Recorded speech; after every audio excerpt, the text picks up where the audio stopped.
What is going on, YouTube? This is Jim back with another video, and today I am really excited to talk to you guys about one of my absolute favorite roguelike games, Risk of Rain 2. Now, this was a stealth announcement during the Gearbox press conference at PAX East just a few days ago, and this game is still in early access, so everything I'm showing you and everything I'm telling you is subject to change.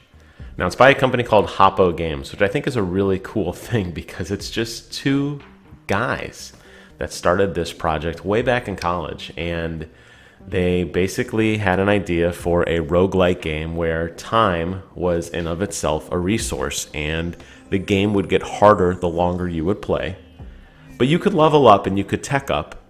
So you had to find that balance between when was it time to progress and when was it time to kind of farm enemies.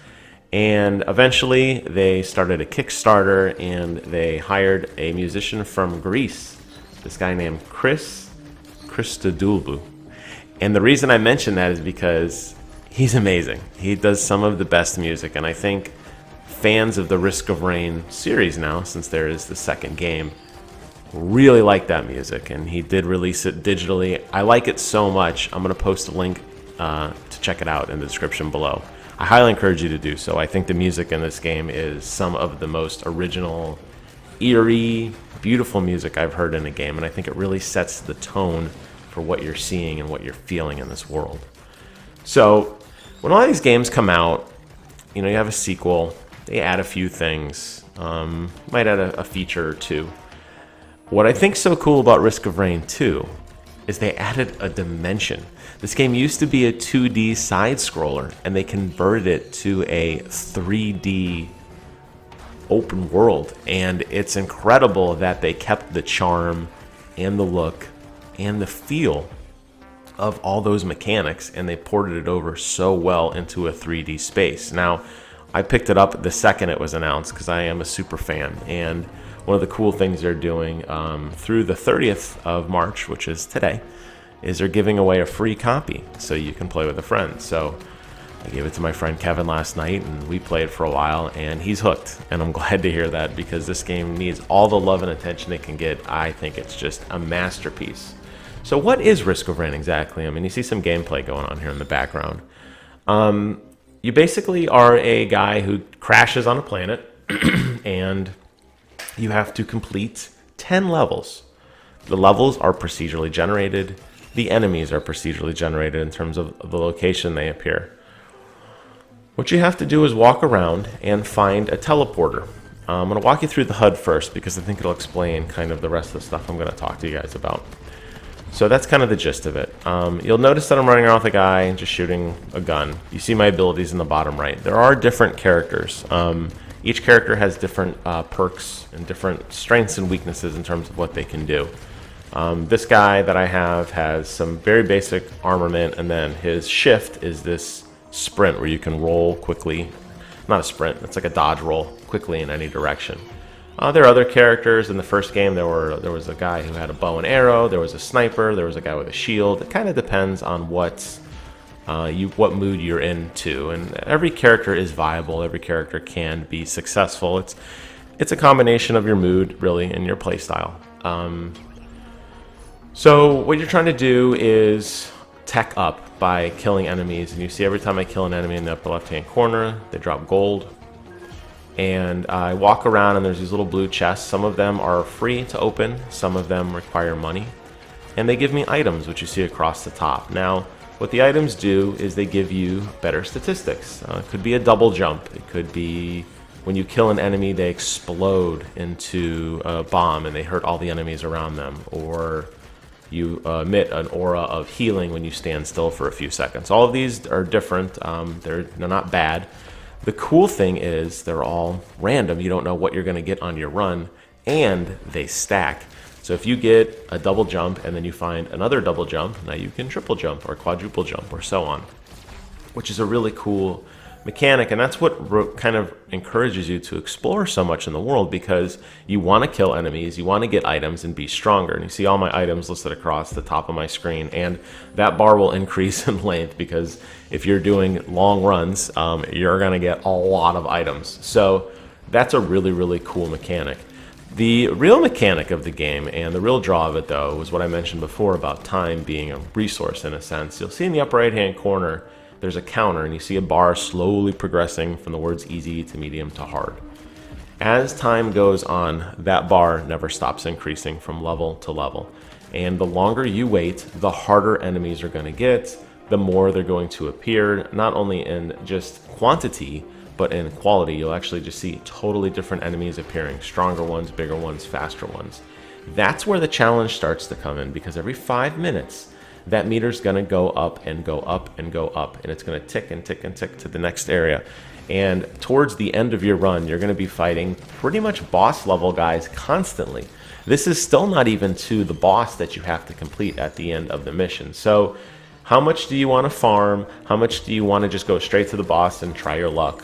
That's kind of up to you, and I think that's a phenomenal mechanic, and it's one that makes the runs short and very concise in terms of timing. And I think that's a really, really neat mechanic. I've done runs before where I felt like I'd run around for a while and I got everything I could get in the map, and I still didn't feel ready. I felt like my HP was low. I just didn't feel ready for the fight. And I walked around, and you also notice that I'm getting experience. That's what's on the bottom left. And every level you go up, you do get some experience points, which increase your health pool.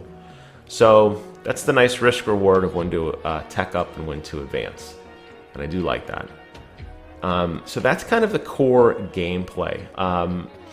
There are other characters in the game. As I mentioned, this is an early access. There are a few available now.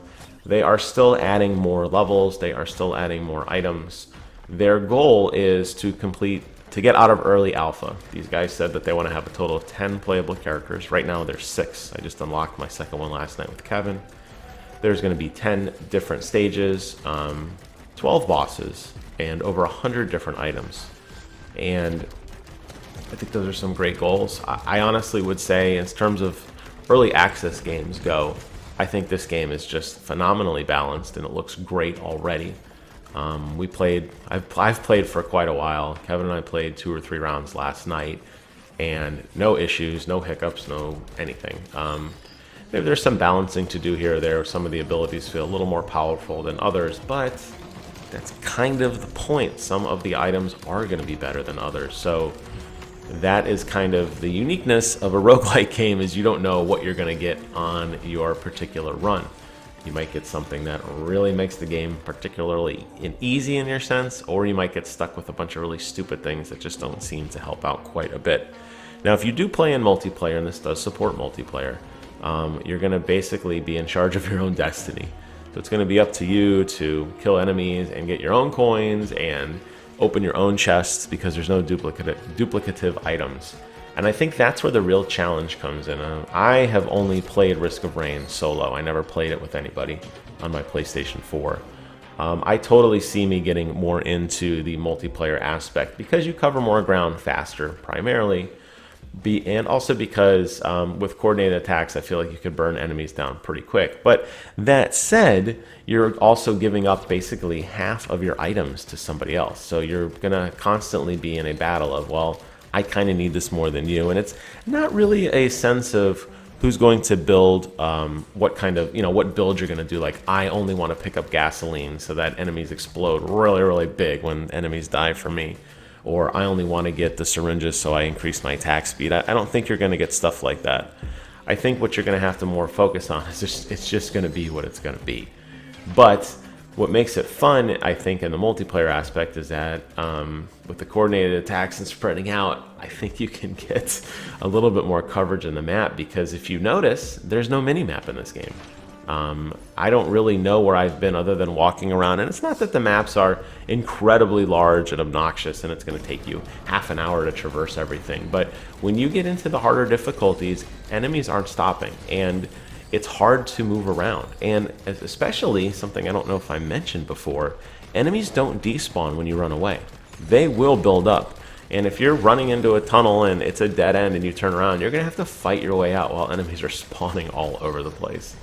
And when Kevin and I played last night, unfortunately, after he died, that's when I got nailed. And because I had half of my gear, essentially, I couldn't pick his up.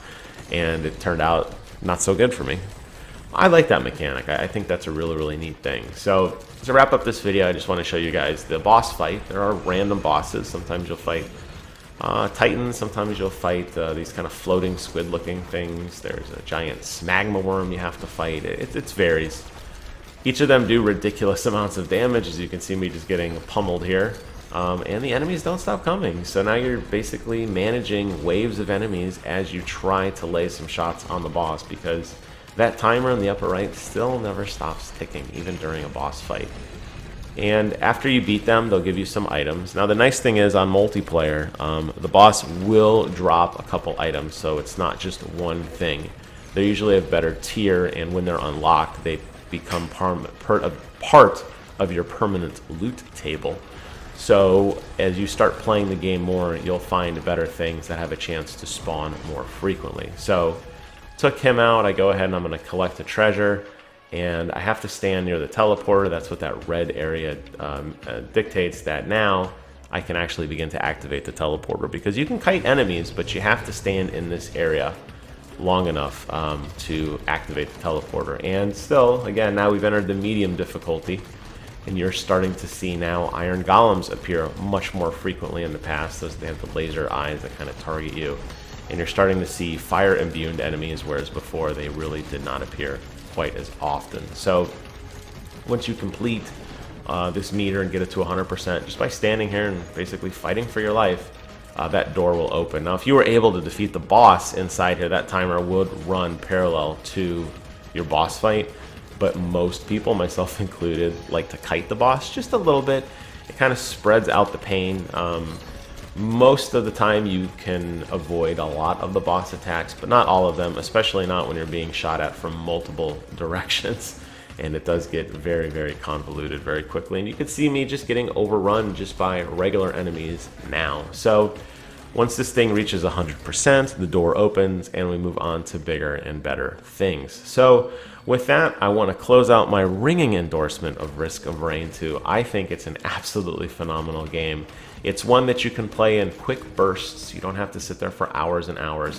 If you get into a good run, you might stay with the game for up to an hour, but a lot of the runs are going to be quick because you're probably going to do something silly. A lot of people like to loop their runs, so it's how many times in a row can you beat the game, and there's a lot of, on Risk of Rain 1, there's a lot of people talking about loops, and since the difficulty continues to increase and your armaments continue to increase, you're going to get stronger, but so are the enemies, and it just becomes a fun challenge in of itself. But I can't endorse this game enough. It's currently available on Steam for $20. Last day today. If you want to buy one, get one free. But I think you're going to have so much fun with this, and I think you're sure going to show it to your friends for $20. There's so much replayability in this game, and it's just such a treat. It's one of the few that I can wholeheartedly endorse in early access. And if they just stopped the development today and said, just kidding, we're not going to do anymore, I think there's plenty of content here still to be entertained. So with that, I want to thank you guys so much for watching. I hope this was informative to you. I hope I did one of my absolute favorite games justice with this love letter, because it's just such a treat to play. If you like what you saw, please consider commenting, rating, and subscribing. But if not, that's okay too. I'll be here next time. Thank you so much for watching. Take care of yourselves. And until next time, I will see you guys on the other side.